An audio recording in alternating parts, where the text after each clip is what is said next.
Hello and welcome to Dr. Brainwaves. I'm Dr. Susan Raschal and this is Dr. Rena Azar. And we talked in a previous video about constipation and promised to talk about some of the treatments for constipation. So that's exactly what we're going to talk about today. That after you have tried some lifestyle changes and some behavior modification, if you find that you have added fiber to your diet and done the other things, drinking lots of fluids, and you're still having problems, well then it's time to take it to the next step. And the next step may include stool softeners, laxatives, and then for even some people, they may require surgery or this wonderful implantable device that now is available for people. So I'm going to ask Dr. Azar to go through some of these different strategies to help with constipation. So as Susan referred to, you try lifestyle modifications, including increased fiber in your diet, exercise, and increased liquids intake. The first step, medication-wise, is just using over-the-counter medications in the form of bulk laxatives or stool softeners. Obviously, you might want to try one first and then add the other to that if you want to see if you can get the best effect. Both of these agents have a little common sense in their application. So if you have consistently very hard stools, a stool softener is probably in order first.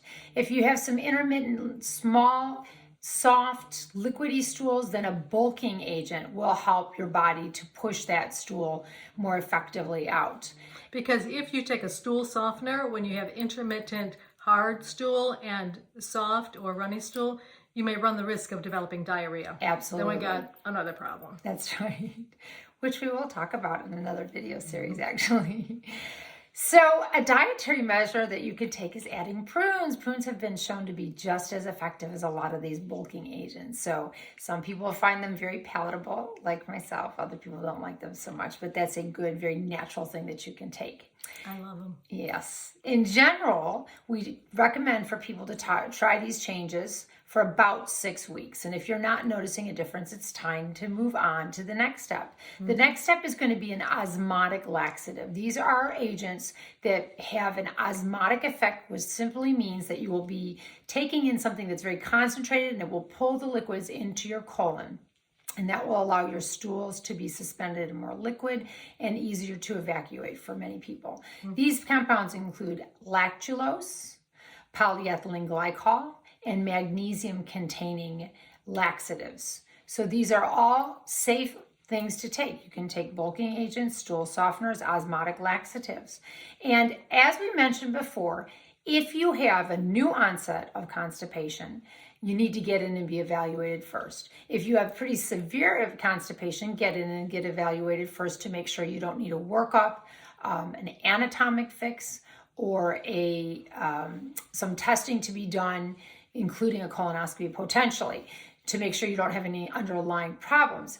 On the other hand, if you have gradual onset constipation that's not severe, you can take all of these medications. You can even take these long-term, as long as you're making sure to rule out any underlying disease processes. And I think that sometimes your provider actually is appreciative because you've already gone through these steps, and then that gives them a better idea. Okay, if you've tried all those things and it doesn't work, now it's time to advance the treatment. Absolutely. Protocol. And keep track of it, because we're going to talk about some medicines that work great, but it's very hard to get insurance companies to pay for these medications if we can't demonstrate that somebody has tried the other agents that I mentioned. So keep a list of what you've tried and the duration of trial time that you've done. So there's one last category of over-the-counter medications that you can take in the form of senna and bisacodyl, and those are both medications that are called stimulant laxatives. They work to stimulate the colon to move the bowel more aggressively. So these are things that are supposed to be considered as rescue medications. They're not considered safe to take regularly. They're considered rescue to be taken if you've not had a bowel movement or you're very uncomfortable for approximately 3 days. On the other hand, if none of the above things work, now it's time to visit your doctor and consider taking a little bit more consideration for medications that are prescription that do a better stimulant activity. So there are 4 medications that work better throughout the bowel, not just in the colon, but through the many, many feet of bowel to help the entire bowel to have better propulsion of the stool contents, gas and stool, actually. These are Linzess, Trulance, Amitiza, and Motegrity. I'm not referring to these by their generic names because they don't have generics at this point. And once again, these are great agents, but it's so helpful for your provider if you can show them what things you've tried prior to requesting to trial one of these other medications. And remember that these medications that she just noted are all prescription. So these are not available over the counter yet. That's true. So in addition to trying these medications, you're now going to be looked at a little bit closer if you're not passing your bowels more easily with these efforts, these medication efforts. So we referred to this in the overview of constipation, but now we start to think about considering evaluating people for dyssynergia, which is lack of coordination between the bowel components. In other words, the colon in its emptying effort and the sphincter in its letting go effort. It has to be coordinated. That's a neurologic problem, which we will come back to. So you'll probably need to be evaluated for dyssynergia. Or you'll need to be evaluated for a rectocele, which is a pocket at the far end of the colon, right as the bowel is supposed to empty out. These pockets occur frequently in people who've had children, and they occlude or obstruct people's effort to empty their bowels. In addition to getting evaluated for that, people will be evaluated for more serious conditions like loss of neurologic input into the rectal area. We have lots of different treatments for these. Biofeedback, physical therapy, behavioral modification are all pretty effective if you have normal sensation and normal anatomy. If that is not effective, then sometimes we look at doing larger surgeries for people who have severe constipation.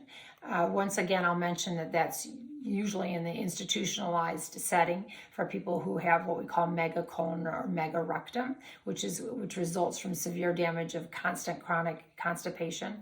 And then finally, as Dr. Raschal referred to, we now are studying and very close, I believe, to approving a neuromodulator, which is already approved to help with coordination of bowel emptying, but will probably also be demonstrated to show improved coordination of the overall emptying effort. So these are some of the many things that you can try on your own, and then things that you can be evaluated for as treatment for chronic constipation. Constipation is really annoying and problematic for people. And so I would definitely encourage you to seek some assistance in getting an evaluation to look for an underlying cause and try some of these methods on your own. One of the things that Dr. Rena Azar and I feel strongly about is going to be to obtain your best life. So if you're having constipation, you're not going to be able to obtain your best life because you may not be able to sleep well. You're worried about that. You may be worrying about fecal leakage, which is when poop comes out involuntarily. So those are things that will not help you achieve your best life. So that's part of the reason why we encourage you to have these things checked out. And even if it seems like it's just an annoyance, it is something that can easily be treated as well as evaluated. So there's no reason not to. So that's why we encourage you to do just that. To have those things looked at. Yeah, and look at our overview video because it talks about the problems that you can run into if you have chronic constipation, besides being annoying. And I'm going to make one more note, and that is I'm a clinician that sees a lot of constipation. And most people are very non-compliant with an effort to prevent constipation. Really what you want to try to do is get on a regime where you keep your bowels regulated and you don't chase down the constipation intermittently. That is much less healthy, much more problematic for your lifestyle. And I think if you can get in with a provider that will help you to figure out what you need to do to get your bowels to be healthy and prevent constipation, you're going to find that your life quality is much, much better. Thank you.